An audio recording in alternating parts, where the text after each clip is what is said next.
Hello दोस्तों, फिर से स्वागत है आपका टारगेट स्टडी के यूट्यूब चैनल पर। एक ऐसा देश जिसमें एक इंजीनियर होना बहुत ही बड़ी बात मानी जाती है, उसमें एक माता पिता के लिए अपने बच्चों को एक इंजीनियर बनाने का सपना देखना लगभग स्वाभाविक है। जूनियर क्लासेस में आपको अपने बच्चों से सभी प्रकार के सपने सुनने को मिलेंगे। आप पायलट, रक्षा अधिकारी, कला शिक्षक, कलाकार, नृतक और फोटोग्राफर इत्यादि जैसे सपने सुनेंगे। लेकिन एक बार जब वे अपने जूनियर कॉलेज स्तर पर पहुंच जाते हैं तो आप उन्हें आईआईटी जॉइंट एंट्रेंस एग्जाम की तैयारी के लिए कुछ कोचिंग संस्थानों में भागते देख आश्चर्यचकित रह जाएंगे। ऐसी भी क्या जल्दी है? चूहे बिल्ली की इस दौड़ का हिस्सा बनने की बजाय अपने पैशन को क्यों ना फॉलो करें?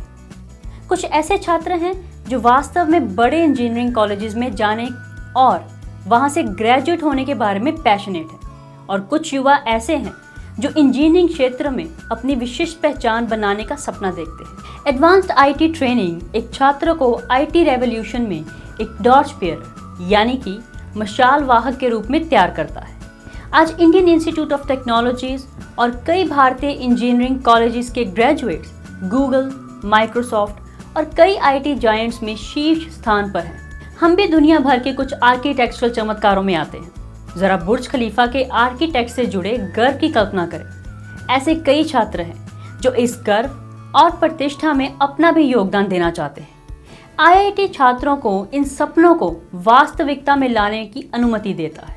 आईआईटी की स्थापना युद्धग्रस्त भारत में औद्योगिक विकास को बढ़ावा देने के लिए की गई थी। बाद के वर्षों में आईआईटीज़ की संख्या के साथ छात्र क्षमता में भी वृद्धि हुई। उन्होंने दुनिया भर की कंपनियों का ध्यान आकर्षित करना शुरू किया। जाहिर है, युवाओं ने खुद को इन संस्थानों के प्रति आकर्षित पाया। लेकिन ये भी एक दुखद वास्तविकता है कि आईआईटी में सीटें सीमित होती हैं। इसलिए जब कभी बच्चे जेईई को पास नहीं कर पाते तो वो आशा खोना शुरू कर देते हैं, जैसे कि उनकी दुनिया ही खत्म हो गई हो। अरे दोस्तों, दुनिया अवसरों से भरी पड़ी है। क्या आपको लगता है कि फेसबुक बनाने के लिए मार्क ज़करबर्ग को MIT की डिग्री की आवश्यकता थी? ये उसका पैशन था और उसने अपने सपनों को फॉलो किया। वह एकेडमिक रिक्वायरमेंट से प्रभावित नहीं हुआ और वह जीत गया।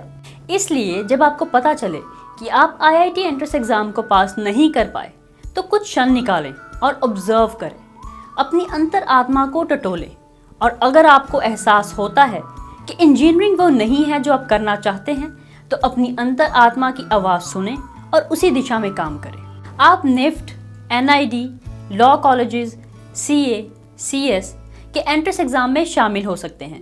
एलाइड मेडिकल क्षेत्र जैसे कि बायोमेडिकल इंजीनियरिंग, लैब टेक्नीशियंस और भी ऐसे कई क्षेत्रों में जा सकते हैं।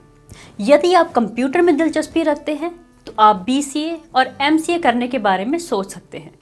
मैं आपको बता दूं कि MCA करने वाले लोगों को भी आईआईटी के इंजीनियरिंग ग्रेजुएट्स के समान ही सैलरी मिलती है। और अगर आप एक इंजीनियर बनने के लिए पैशनेट हैं तो अन्य इंजीनियरिंग कॉलेजेस को देखें।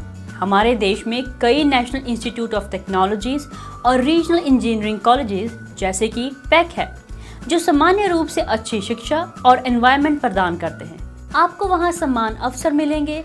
और हमेशा याद रखें, ये टैलेंट है जो मायने रखता है। इन NIT और REC में आपको प्रदान किए गए सभी अवसरों को इस्तेमाल करने का प्रयास करें।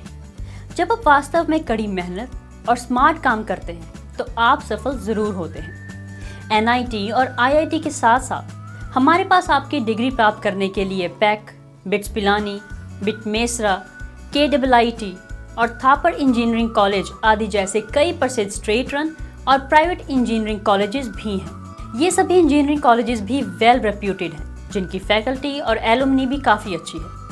आपको ये जानकर आश्चर्य होगा कि सत्या नडेला एक IIT नहीं बल्कि मणिपाल इंस्टीट्यूट ऑफ टेक्नोलॉजी के पूर्व छात्र हैं। उन्होंने कॉलेज में कड़ी मेहनत की और आज वह सबसे बड़ी IT फर्म के CEO हैं। लेकिन उन्होंने विनम्रतापूर्वक ही शुरुआत की। इसलिए जब आप भी IIT JEE क्लियर करने में असफल हों तो उसे कठिन परिश्रम करने का अवसर मानें। आपके पास खोने के लिए कुछ नहीं है, लेकिन हासिल करने के लिए बहुत कुछ है। अपनी कमजोरी पर काम करें, अपने स्ट्रॉन्ग पॉइंट्स को सुधारें। आपके पास आपकी सफलता के लिए एक ठोस आधार बनाने के लिए 4 साल का इंजीनियरिंग कोर्स है। मौके का उपयोग करें। क्या सर जगदीश चंद्र बोस के पास आईआईटी की डिग्री थी? नहीं, उनके समय में आईआईटी स्थापित भी नहीं थे। उन्होंने कलकत्ता विश्वविद्यालय से स्नातक की, लेकिन ये उनकी कोशिश थी जिसने उन्हें समय के महानतम वैज्ञानिकों में से एक बना दिया। आईआईटी बैच सब कुछ नहीं होता। महारत हासिल करने के लिए दृढ़ता होना मायने रखता है। और हमारे अपने मिसाइल मैन को कौन भूल सकता है, एपीजे अब्दुल कलाम। यहाँ तक कि वे भी आईआईटी नहीं थे। उन्होंने अपनी इंजीनियरिंग राजकीय इंजीनियरिंग कॉलेज से की और भारत के मिसाइल मिशन की सोल बन गए। कड़ी मेहनत करना ही अंत में मायने रखता है। हम ये नहीं कह रहे कि आईआईटीज़ किसी भी तरह से बुरे हैं, बल्कि वे इंजीनियरिंग या टेक्नोलॉजी के काफ़ी अच्छे इंस्टीट्यूट्स हैं। लेकिन हम इस बात पर जोर दे रहे हैं कि इंजीनियरिंग के उम्मीदवारों के लिए आईआईटी दुनिया का अंत नहीं है।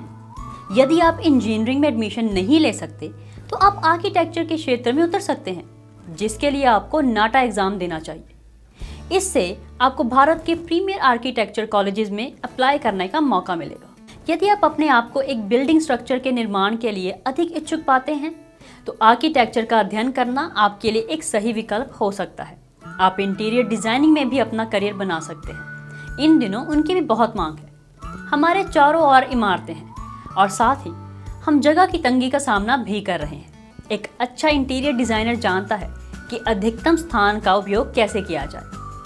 आपने स्पेस सेविंग फर्नीचर के प्रति दीवानगी तो देखी होगी। इसलिए जब लोगों को या संगठनों को एक नई इमारत मिलती है तो वह अपने घर और ऑफिसेज को देखने योग्य और आरामदायक बनाने के लिए इंटीरियर डिज़ाइनर से सलाह लेते हैं।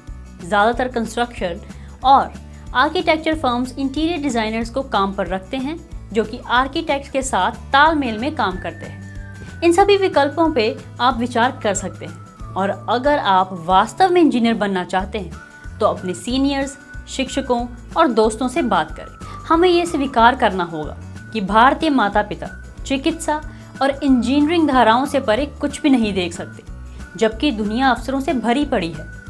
कई वेबसाइट्स हैं जो करियर पर सलाह देती हैं। उनके साथ बातचीत करें।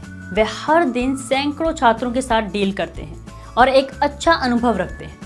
वे आपको अपने व्यक्तित्व और ज़रूरतों के अनुरूप एक बेहतर करियर विकल्प सुझा सकते हैं। उन्हें प्लेसमेंट के अवसरों के साथ साथ कॉलेजेस और उनकी फ़ीस का भी अच्छा ज्ञान होता है। यदि आप कुछ निजी इंजीनियरिंग कॉलेजेस में एडमिशन ले रहे हैं तो हमेशा प्लेसमेंट के बारे में पूछताछ करें। हमारे देश में टेक कॉलेज मशरूम की तरह विकसित हो रहे हैं। उनमें से अधिकांश के पास एक स्थायी फैकल्टी भी नहीं है। इन कॉलेजेस में स्नातक करने वालों को नौकरी मिलने में समस्या आती है। साथ ही कई कॉलेजेस के पास प्रॉपर एफिलिएशन भी नहीं है। उनके प्रमुख स्थानों पर बड़े होर्डिंग्स हो सकते हैं, लेकिन इसका मतलब ये नहीं कि वो मान्यता प्राप्त है।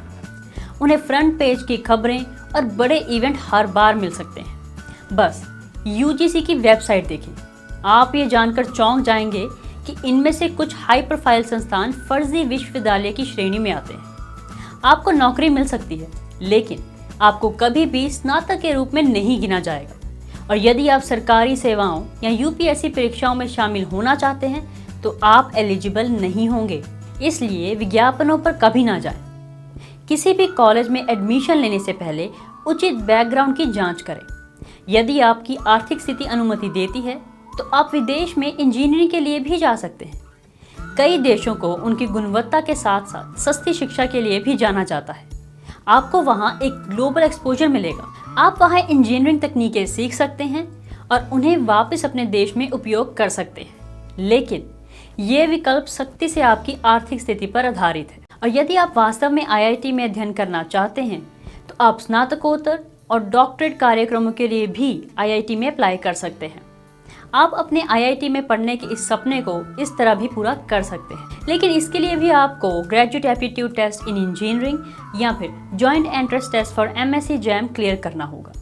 केवल एक चीज़ जो हम आपको बताना चाहते हैं वह ये कि आईआईटीएन बनने का सपना अच्छा है, लेकिन उसे अपना डेस्परेशन ना बनाएं। एक व्यक्ति के रूप में पर्सनल डेवलपमेंट और ग्रोथ पर काम करें। आप अपने गैराज से भी किसी कंपनी के सीईओ बनने के लिए आगे बढ़ सकते हैं। बस उम्मीद मत खोइए। सभी सफल लोगों के जीवन इतिहास को देखें। वे सभी अपने जीवन में लड़खड़ाए हैं, लेकिन उन्होंने फिर से आत्मविश्वास और आशा के साथ अपने पैर जमाए। अपने फेलियर को एक सीखने के कदम के रूप में लें, पड़ाव को गले लगाएं और अपनी कमियों को खोजें, उन पर काम करें, कड़ी मेहनत करें, स्मार्ट तरीके से काम करें, आपके लिए उपलब्ध सभी अवसरों का उपयोग करें। आपको ये देखकर आश्चर्य होगा कि आपके फेलियर ने आपको सफल होने के लिए सबक सिखाया है। आप रिजेक्शन से निपटने के लिए बेहतर होंगे। इतना ही नहीं, गुजरते वर्षों के साथ आप सफल होने के सटीक तरीके सीख जाएंगे। हमारा विश्वास करें। इसी तरह से महान और सफल लोग बने हैं। वे जानते हैं कि वे कैसे असफल हुए थे और एक ही गलती को नहीं दोहराना सुनिश्चित करते हैं। हमेशा आशावादी बने रहें। और अगर आपको कुछ प्रेरणा की आवश्यकता है तो हेलन केलर के बारे में सोचें। उसने सही कहा है, optimism is the faith that leads to achievement. Nothing can be done without hope and confidence. यानी कि आशावाद वह विश्वास है जो उपलब्धि की ओर ले जाता है। आशा और विश्वास के बिना कुछ भी नहीं किया जा सकता। तो दोस्तों, इस महत्वपूर्ण वीडियो में से बस इतना ही। मुझे आशा है कि मैं अपने संदेश को प्रभावी तरीके से व्यक्त करने में सक्षम रही। और अगर आप लोग सोचते हैं कि इस वीडियो को देखने के बाद आप बेहतर और प्रभावी सोच पा रहे हैं तो इस वीडियो को लाइक ज़रूर करें। ऐसी और जानकारीपूर्ण वीडियोस के लिए सब्सक्राइब करें टारगेट स्टडी यूट्यूब चैनल को और रेगुलर नोटिफिकेशंस के लिए दबाएं बेल आइकन को। इस वीडियो को देखने के लिए धन्यवाद।